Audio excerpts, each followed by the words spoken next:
Hi hello నమస్తే welcome to peoples media. నేను మీ Sravanthi. So Rajanna Sircilla జిల్లా దక్షిణ కాశీగా పేరుగాంచిన శ్రీ రాజరాజేశ్వర దేవస్థానంలో అంగరంగ వైభవంగా శ్రీరామనవమి కళ్యాణ మహోత్సవం అంగరంగ వైభవంగా జరుగుతుంది. ఆ సందర్భంగా మనమైతే ఇక్కడికైతే రావడం అయితే జరిగింది. ముఖ్యంగా ట్రాన్స్జెండర్స్ జోగినీస్ కూడా ఈ కార్యక్రమంలో అధిక సంఖ్యలో పాల్గొంటారు. చాలా చక్కగా అందంగా ముస్తాబై వచ్చారు. ముఖ్యంగా ఇక్కడ జరిగే కళ్యాణానికి అధిక సంఖ్యలో భారీగా భక్తులు తరలి వచ్చారు స్వామివారి కళ్యాణాన్ని చూడడానికి, తిలకించడానికి.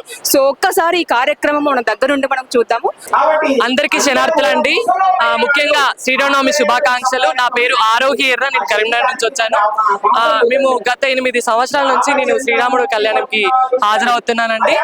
ఇది మాకు చాలా కన్నుల పండుగ మేము భావిస్తూ ఉంటాము. రాముల వారి కళ్యాణంలో శివపరమాత్మని మా భర్తగా ఊహించుకొని మెడలో పసుపు కొమ్ము, తలపై జీలకర్ర బెల్లం పెట్టుకొని మేము ఆ స్వామిని భర్తగా స్మరించుకొని మేము కళ్యాణం ఆడడం జరుగుతుందండి. మా పెద్దవాళ్ళు మాకు తీసుకొచ్చిన ఆచారం ఇది, మేము తూచి తప్పకుండా పాటిస్తున్నామండి. ఇంతవరకు ఇది లోక కళ్యాణం కోసమే కళ్యాణం అని మేము భావించుకొని ప్రజలందరూ సుఖ సంతోషాలతో, అష్ట ఐశ్వర్యాలతో, భోగ భాగ్యాలతో ఉండాలని మనస్ఫూర్తిగా కోరుకుంటున్నామండి.